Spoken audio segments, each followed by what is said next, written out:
Hello, how's it going, YouTube? So this is my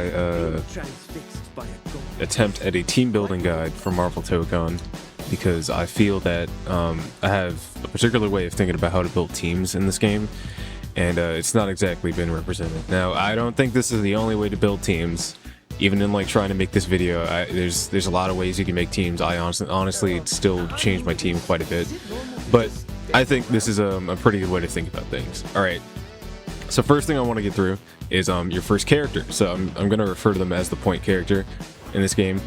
I think your point character, your first character, and your second character are somewhat interchangeable in terms of the roles they provide, but I think you need one of both. So just follow the example for now. I think the point character is someone you're going to want who can do a mix-up, plain and simple, right? Of course, they're going to be a character that you want to be comfortable with, so really play whoever you can, right? And then go from there.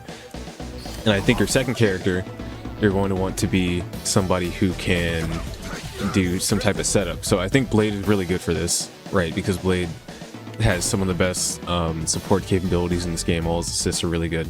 And he also has moves like, let me put them on block real quick. He also has moves like his chakram, his down move, right? And then his forward DP, right? These are both good at covering stuff.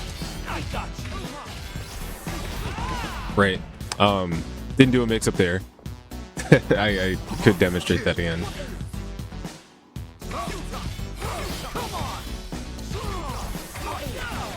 But like, you can do stuff like that. That's why I think you need a character who can do a mix-up and a character who can set up, because if you have a character who can set up, you're playing around with them, and you get the ability to tag again, right? It helps you do mix-ups.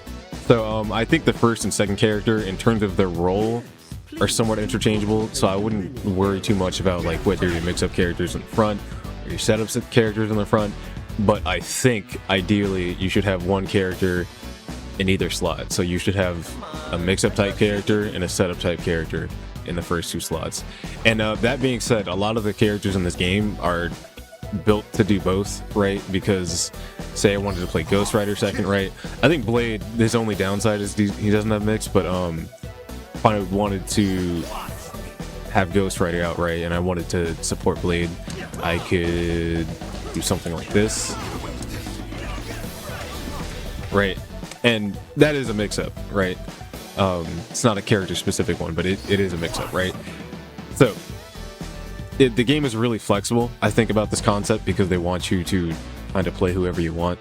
So, it's pretty good. I would also say, obviously, pick a character who you think can do well in neutral. I play Ghost Rider because he's really good in neutral. And I think Blade is too. I don't think there's any characters that really struggle per se in this game in neutral, but like, you know, important thing to have in mind. That being said, in terms of assists, most of the shooting type assists are relatively the same. They're not all the same, not all of them are equal. But I would say for the most part, you're going to be good with whichever one you pick, right?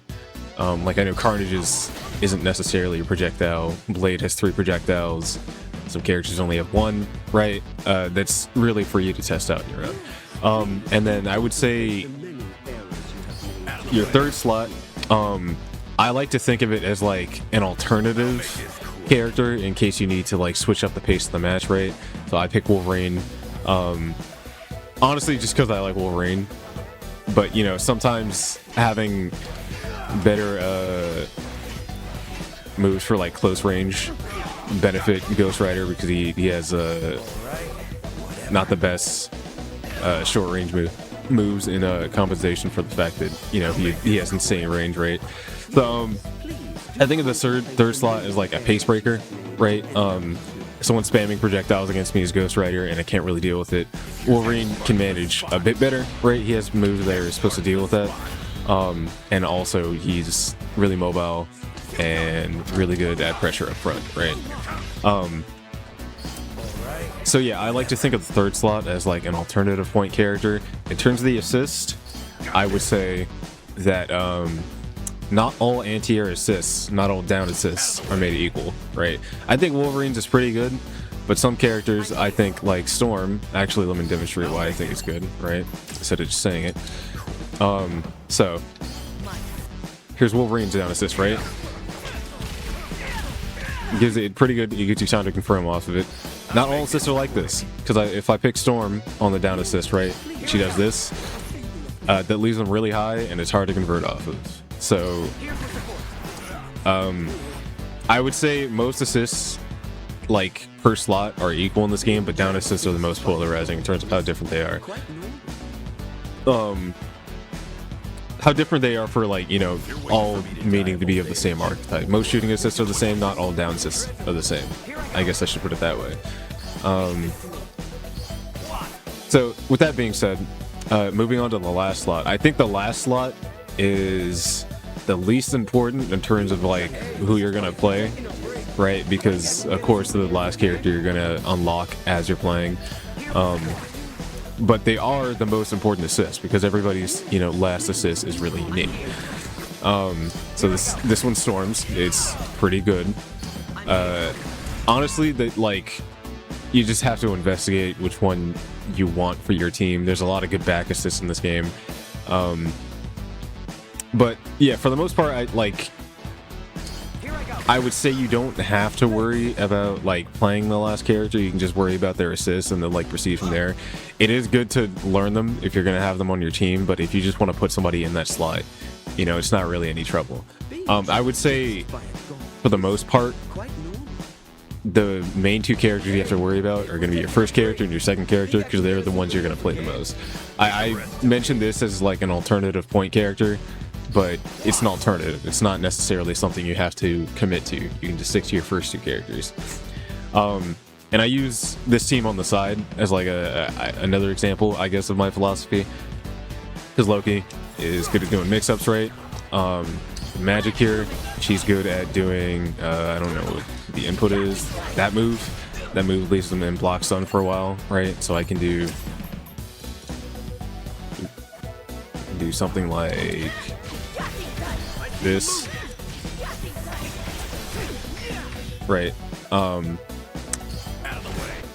Doom, I think, as far as I've seen, has one of the best anti-air assists in the game because it's a long-range projectile and